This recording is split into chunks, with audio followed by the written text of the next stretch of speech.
Hey, this is Notser, and today we're going to be taking a look at Henri IV. This is the Tier 10 French heavy cruiser. We are exploring the 0.9.0 Nerf that was assigned to the Henri, and yes, that Nerf is live globally now. Hopefully you enjoyed that. I'm going to talk through my impressions on the Nerf, little techniques that I've used to mitigate it, and just my general thoughts. The build is on the screen though. This is the exact same build I used prior to the Nerf. I have not changed a single variable. The only thing changing is the said Nerf. Now, the Henri IV is the French Tier 10. It's pretty legendary for having 50 millimeters with IFHE and doing a ton of main battery reload damage over range. That's its bread and butter. It does very well at it. The Nerf is to the base engine's ability to accelerate.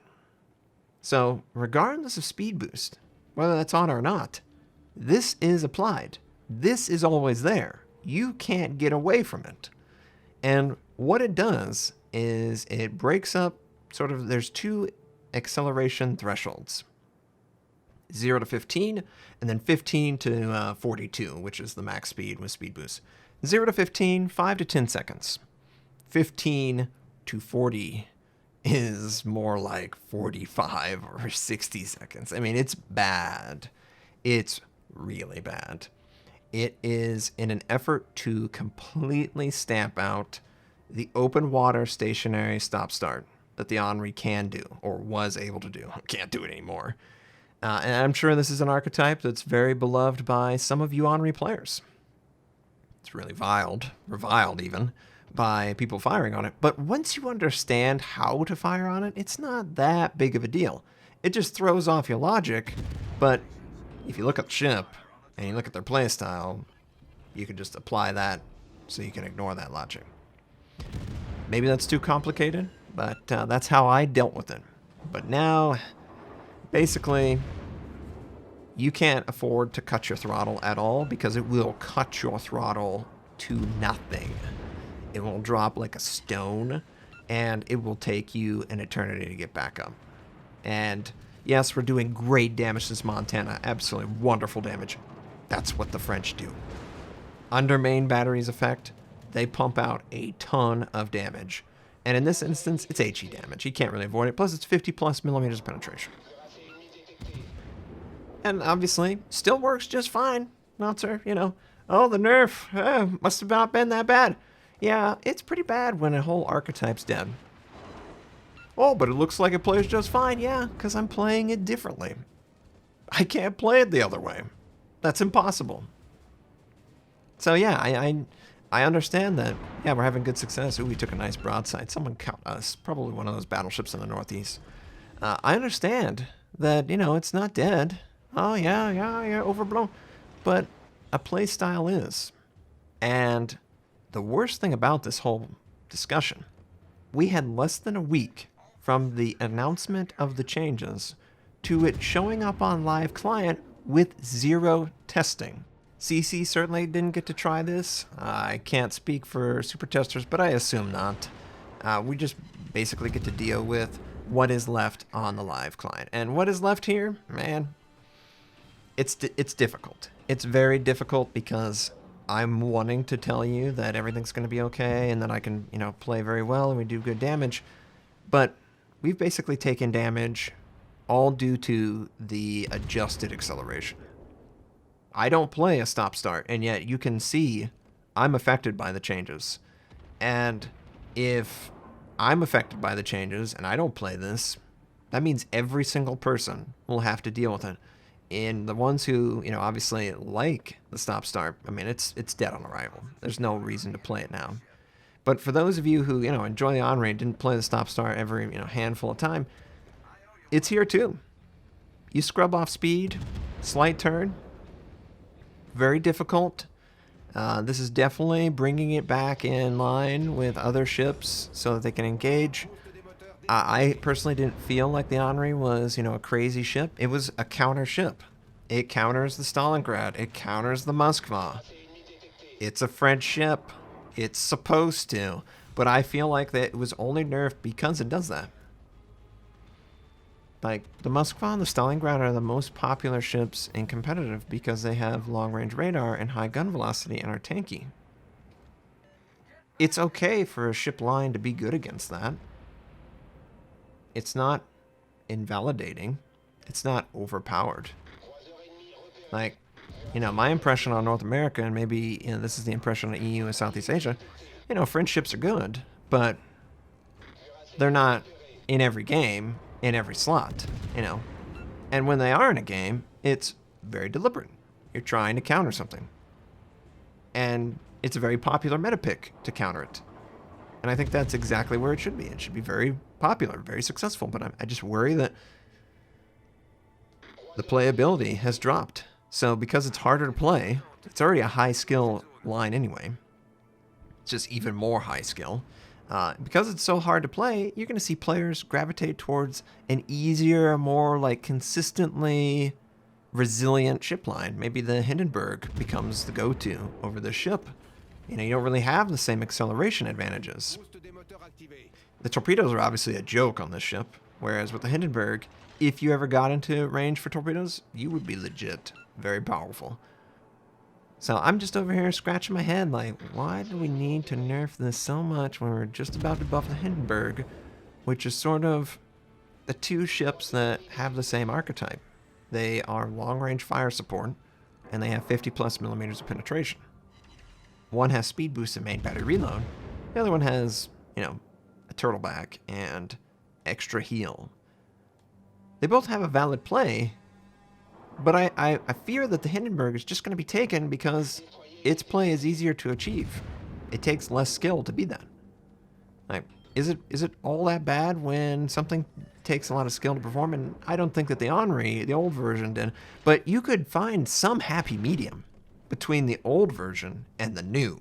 Like, there has to be something in between a cruiser and a battleship on acceleration. It can't be that much of a discrepancy. Like, it just can't be.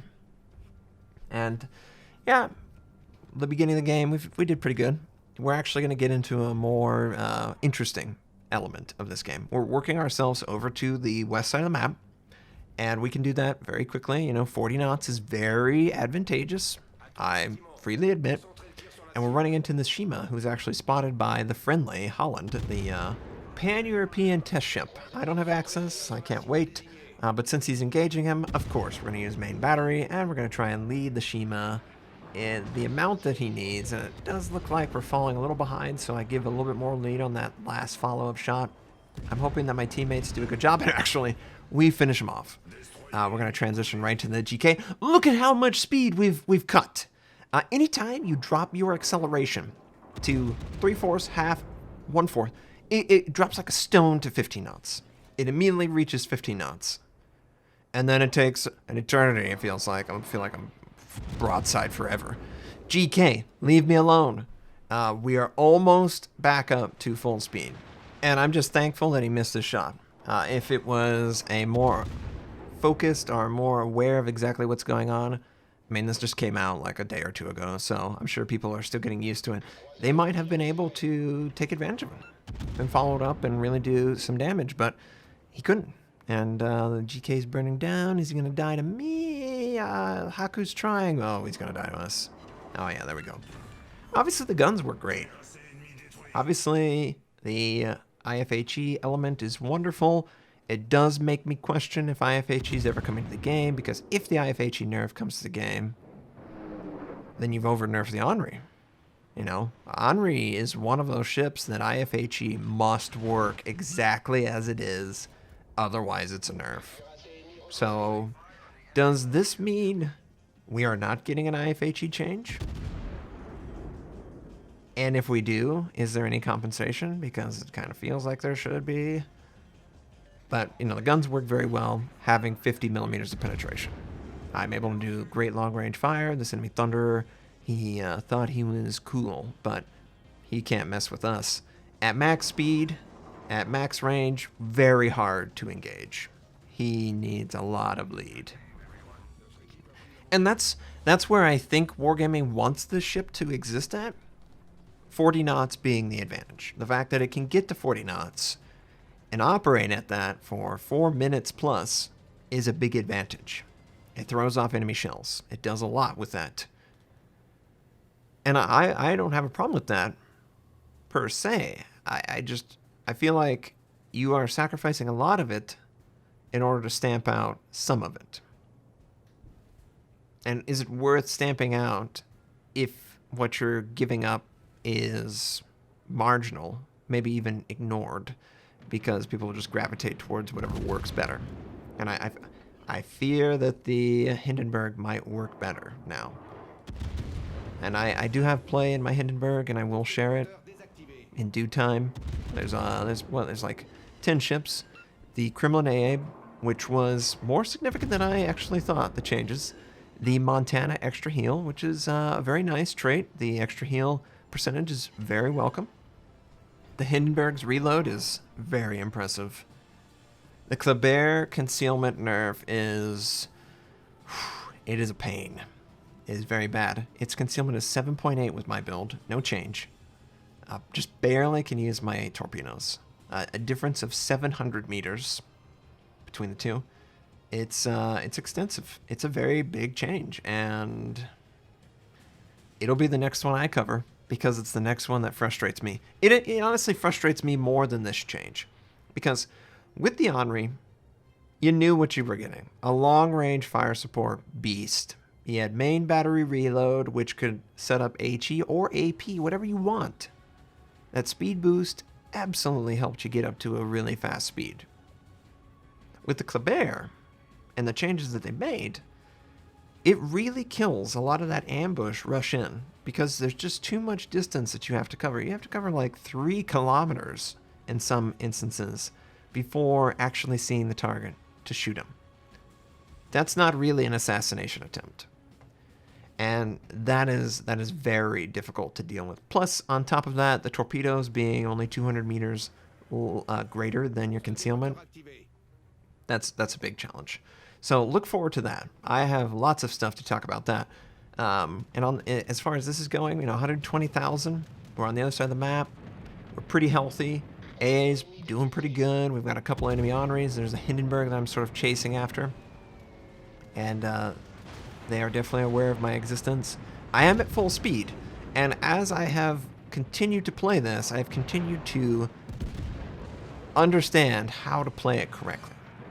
You just leave it at full speed, and you trust that your speed is enough to dodge a lot of this stuff. If you touch it, in anticipation that you need to, the speed that you're scrubbing off is more detrimental than if you were to just go full.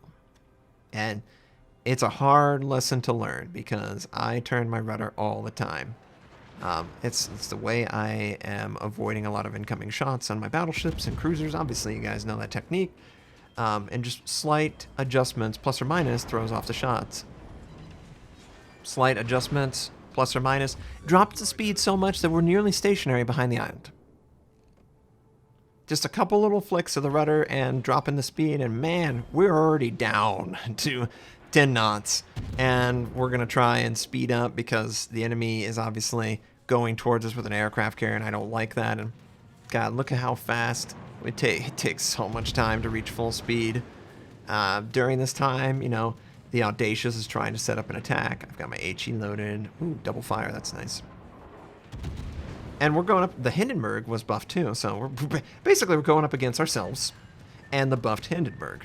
And look at this. You just commit to that speed, boy, you can meet and match it. Ah, man, the speed. It really is sort of the only thing left for the Henri. You've got your speed. You want to have speed signal flag, you want to have duration increase speed boost, and you want to be moving at full speed as much as you possibly can. That in itself will throw off so many shots that you will be absolutely shocked. And oh man, I'm just trying to survive. Our heel's back up. Put the heel on. Don't kill us. Oh, so close. He's burning down too. He dies. Yes, he does. 2 million potential damage and a little bit more. It looks like all that's left is the Henri and the enemy Moskva. Enemy Audacious is attacking as well, but we're going to survive. And yeah, Every time that I was cutting my throttle was the most punishing. Against the Hindenburg, on the east side, against, I think, the Montana. All that stuff, very harsh. Ooh, barely alive. But once I sort of just committed to that speed, going in a straight line, it played out better. It played more similar to what I'm used to. So I just feel like that's where it's going to go. Whether you like it or not, that's the only way that they want the Henri played. Really much a speed demon, really relying on that. I did have some suggestions to try the acceleration module, but unfortunately, it plateaus at 15 knots. 15 is where all of the issues start. I need something that helps me from 15 to 40, not 0 to 15. That barely was touched. It's the engine's ability to keep speed and also speed up that is the issue. Thanks for watching. If you'd like to check out more of my content, you can click the most recent or the most relevant uploads. You could also choose to subscribe to my channel. We do daily World Warship videos, first impression, how-to, news, and review related. My North American recruit invite is on the screen. You can take advantage of that. I stream at twitch.tv/notser. Thank you, have a wonderful day, and I'll catch you next time.